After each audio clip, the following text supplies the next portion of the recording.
Welcome to Ask the Expert, a daily series from 8:30 to 9 a.m. to help small businesses. If you have any questions, please ask them in the comments below or hashtag QBATE on Twitter. If you need any more advice, join the official Intuit QuickBooks SMB community group on Facebook. Accountants and business experts are on hand 24/7. QuickBooks also have a dedicated COVID-19 information site. Just go to the QuickBooks website, scroll down a little bit and click on the big Learn More button under the header Support for you and your business during COVID-19. A little bit about myself. My name is Eriona. I am the Managing Director of Majors Accounts. I am a qualified chartered certified accountant, and a little bit of background in terms of my academic studies. I have a master's in accounting and finance, a master's in law in international banking and finance, and I've recently completed a postgraduate diploma with the University of Oxford in strategic finance. Safe to say I'm done now with studies. I am also a member of the QuickBooks Accountants Council and also a member of ACCA's UK Practitioner Network and ACCA's SME Global Forum. I've been working in practice now for 13 years alongside my studies, which has been great, ensuring that I've enhanced my studies backed with experience from small practice, where you really get to see everything. So how business works, how it functions, what are their pain points, investigating ways of finding solutions, finding ways of helping a small business to grow or possibly just become more profitable. So who are Majors Accounts? We are a small accountancy practice based in Southeast London. We provide support to the SME space, so to owner-managed businesses, whether they're self-employed or limited companies, in a wide range of industries. So whether it's construction, hospitality, financial services, IT, hairdressers, barbers, nurseries, pubs, bars, restaurants, I mean the list goes on. So since becoming managing director, I have spearheaded and implemented a digitalisation strategy within the firm, which has been becoming a paperless office. Proud to say that we are a QuickBooks online only practice, so we've become somewhat experts in this space, we hope. Everything can be done online using an array of really amazing technology and apps which all feed into QuickBooks Online to create an elevated experience, not just for our team in using the cutting edge technology, but also a better experience for our clients and really ensuring we're ahead of the game. Clients now do not need to come and see us if they don't want to. So there's a convenience and time saving there because everything can be done online. So whether it's with Zoom meetings, email, phone, whatever it is, they no longer need to come down. So this allows for our national and soon-to-be global reach. We have clients all the way from Ireland to the Isle of Wight. So the idea for this strategy has been to bring the client-accountant relationship closer. We are a family-run practice, so treating our clients and team like family is one of our core values, which helps to build, we believe, an excellent rapport with both. And it also helps to provide a more personalised service, coupled with the experience built up from the years of training. And for us, the idea is that technology brings us closer to our clients, so we can become the virtual finance director. There is a little bit of a misconception that by putting technology in place, it detaches you from the human experience. We have turned that on its head. Now we're using technology to get rid of the mundane tasks so we can focus on discussing with our clients how they're doing and how we can assist. So in this time, our efforts haven't gone unnoticed. Majors Accounts were nominated for Independent Firm of the Year for the last 2 years in a row from the British Accountancy Awards. I myself have been nominated for 3 awards by the Women in Accounting and Finance Awards 2020, which will take place later this year. Hopefully, remains to be seen. And Majors Accounts have also featured in the Parliamentary Review, showcasing best practice in our sector. So COVID-19 has really brought great distress for everyone worldwide, not just health, but also businesses have been affected massively.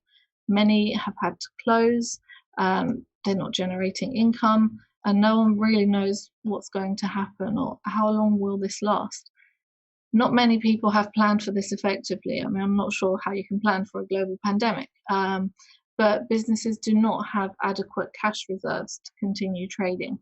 Many don't know whether they're going to have a business to come back to once this is all over, which is a super scary thought. And the UK economy has been hit massively.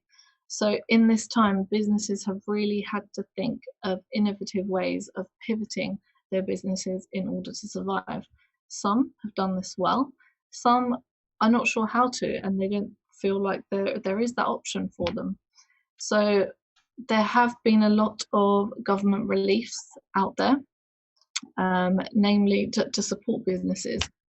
The small business rates relief scheme was one that was introduced earlier on. So those that are on that scheme will no longer have to pay business rates for this tax year, and they were also able to access grants of 10 to 25,000 depending on which sector that they are on, and also depending on the rate or value of their business. The CBILS coronavirus business interruption loans. So this was introduced for up to £250,000, interest-free for 12 months. The idea of this was great.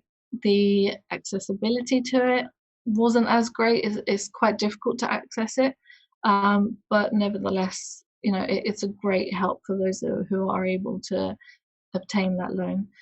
A big one which has helped out many businesses has been the bounce back loans. So you can get up to 25% of your turnover or a maximum of £50,000 from your bank, depending on whether they're authorised or on the list with British banks for this scheme. So this was a quick 5-minute application, to be honest, with many banks just confirming that you have been affected negatively by coronavirus. The issue that we've seen with this is many businesses have gone ahead and got the loan, but they haven't thought about, you know, how they're going to use it. Are they going to be investing in their business, or are they going to be using it just to pay some expenses just to keep ticking over for the time being? But the great thing with this loan as well is the first year there is a repayment holiday, and you don't need to pay anything back in that first year. So you start paying after 12 months at 2.5%, the interest rate is, for a maximum of up to 6 years in total for the loan.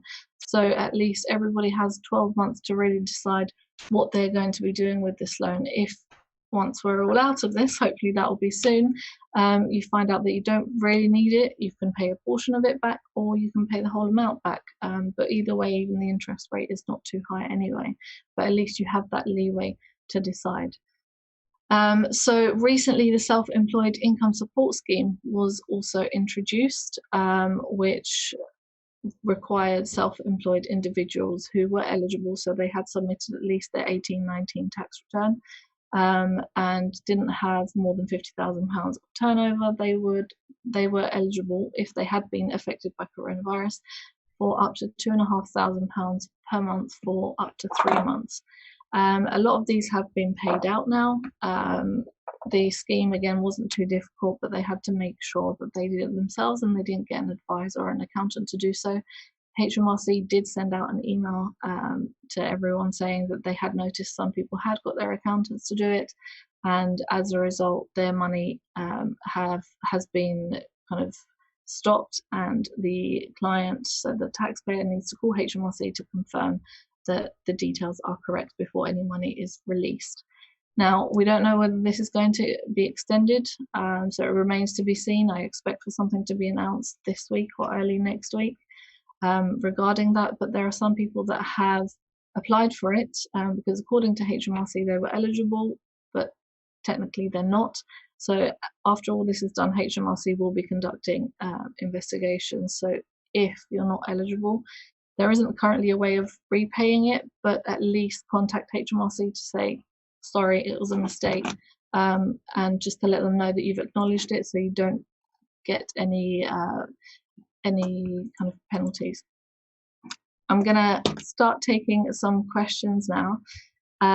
So we've got a question from Moses from Twitter, who says, hello, we have an accountancy firm with 10 employees. How do you think we can best prepare and support our clients for post-COVID-19?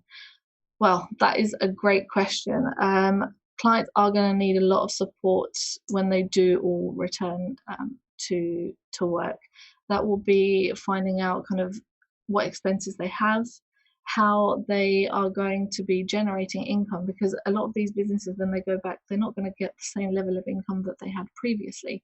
So a way of kind of controlling their cash flows is going to be a great help to clients initially, just whilst they get on their feet, to make sure that they've minimized their costs and they can keep ticking over when they do go back. Because when they do go back, there won't be as many government reliefs such as the furlough scheme available to them, so they're going to have those expenses. So they need to make sure that other expenses are as low as possible, so at least they can cover, you know, their expenses for that time. Alice from Facebook Messenger says, we're a small bridal shop and have recently heard about future funds. Do you have any more information about that and who can apply? We need all the money and hope we can get. Yes, to be honest, I haven't had too much experience with the future funds, but what I would say is if you haven't already, do take a look at the bounce back loans as well.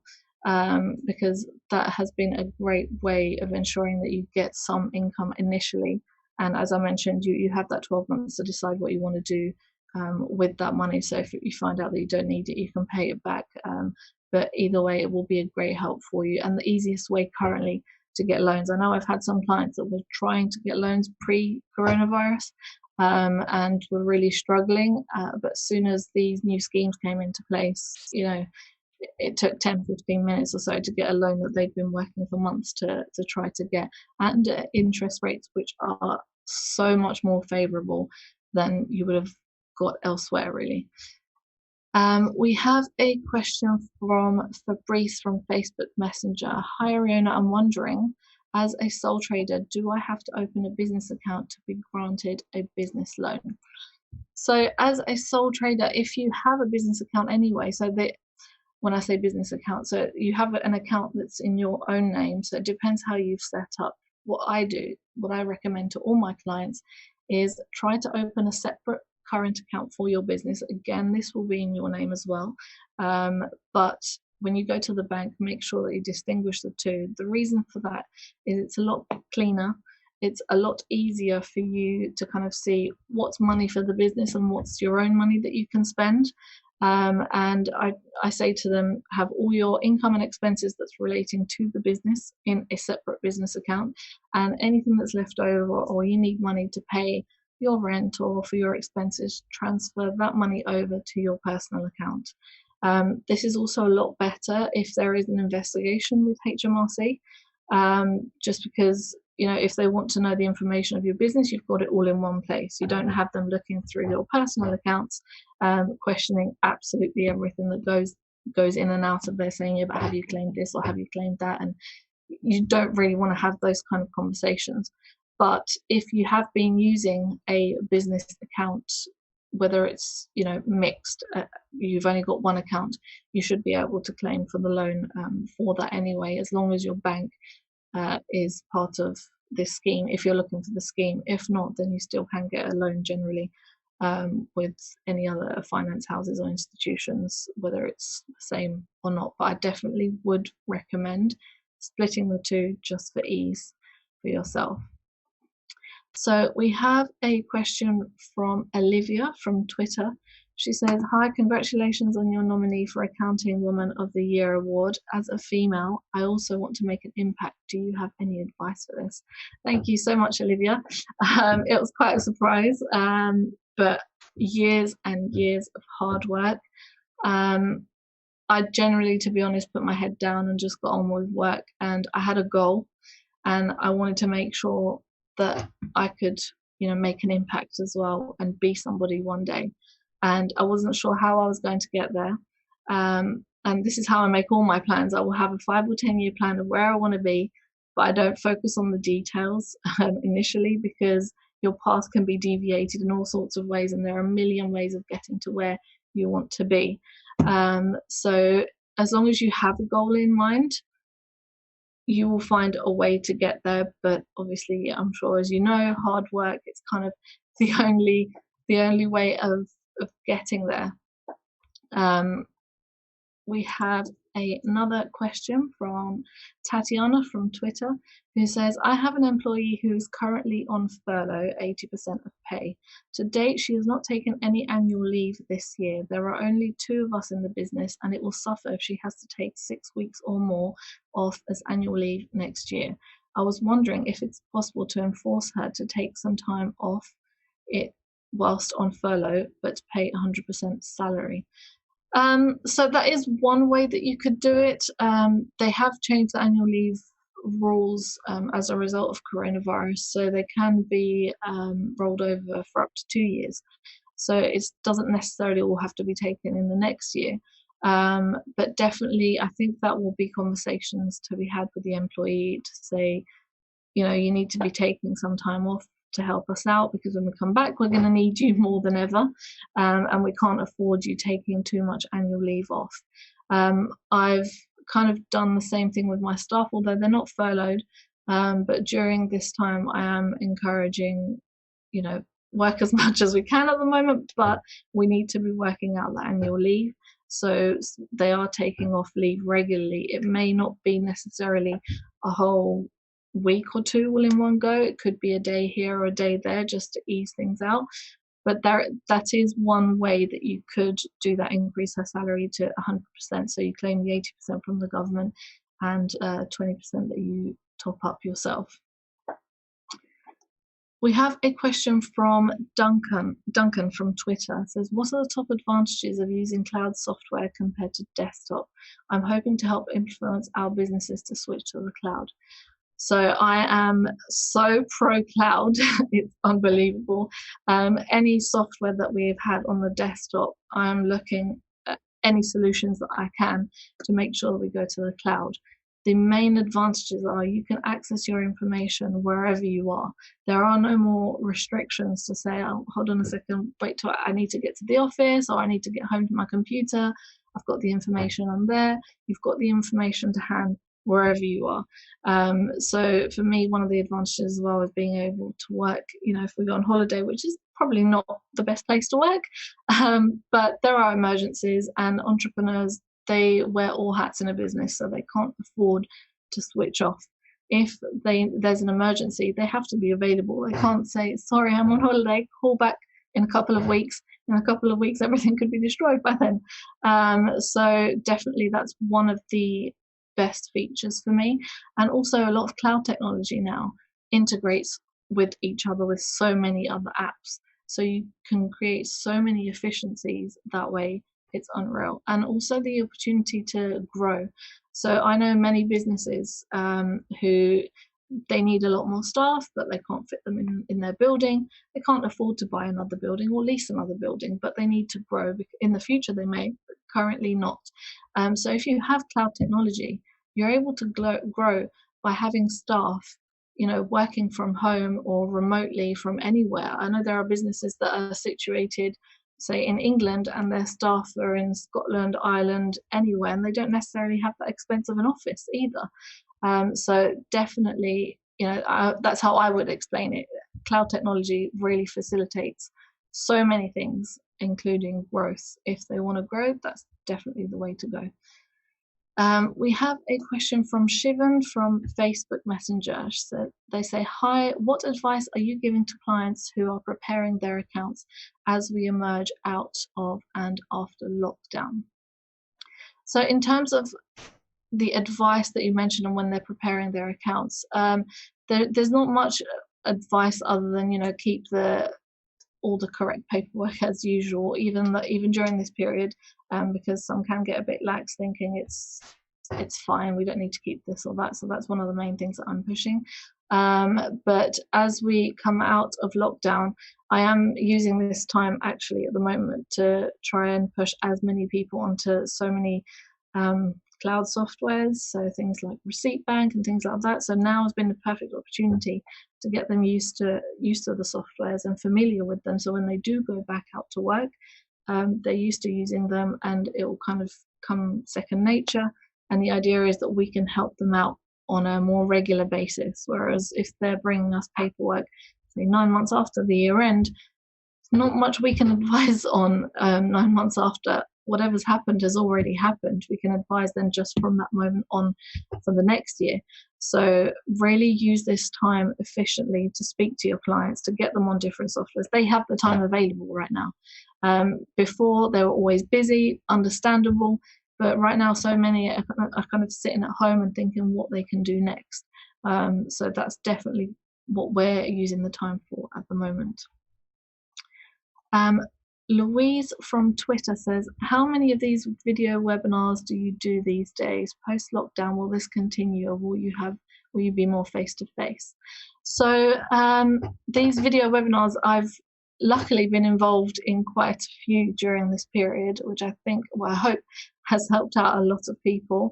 Post-lockdown, I have actually spoken to QuickBooks regarding this as well, so that this could continue, because it seems to be helping out quite a few people. I've had quite a few messages after these webinars for further questions.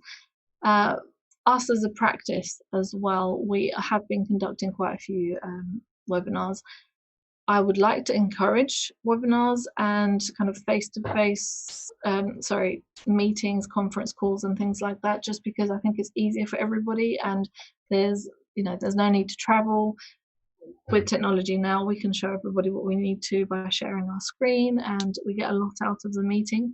But I don't foresee face-to-face disappearing completely. I know that I've got many clients that can't wait for us to open up our office, no matter how many options that we give them to contact us at the moment. They prefer face-to-face, but there will definitely be an increase of these kind of meetings. For us as well, what we've noticed is we do a lot of self-employed tax returns, and usually April for us, from April to June, we've had 1,000 meetings historically in our office. So this year we're end of May now, and we've done so many tax returns, the same volume as we would have done previous years, and every single one has been done online, speaking to the client online, phone calls, emails. So it definitely can be done. So hopefully there will be some reduction in face-to-face, because I believe it's sometimes more efficient. We get more out of what we need to discuss because there's an agenda.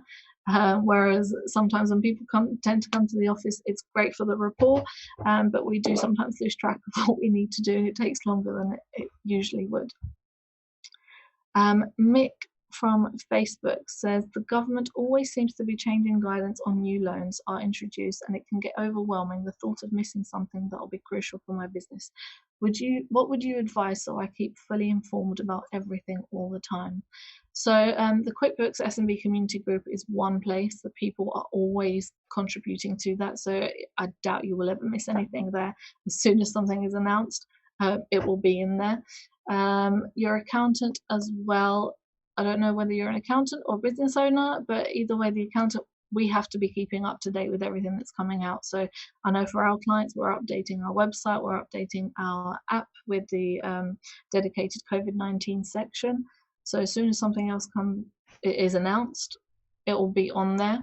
But yeah, it's true. There are so many different things coming out every day, to be honest, and some are such small technical points which if you miss out, they can be kind of detrimental. But definitely, as I mentioned, keep an eye out with your accountant or the SMB, the QuickBooks community group, because you will definitely never miss anything there. So we also have a question from Nolene from Twitter. She says, good morning. Do you have examples of any of your clients adapting well to implementing digital tools to their small business?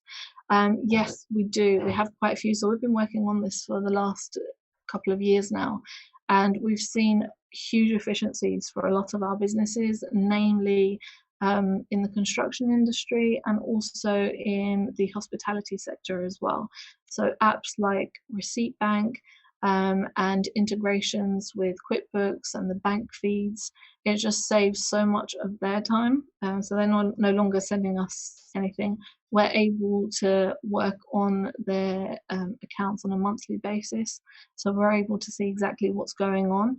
And if we see anything that's kind of missing or something that doesn't make sense, we can highlight it straight away to them. And we've resolved things a lot quicker than if we'd have waited 9 months after, when they would have forgotten.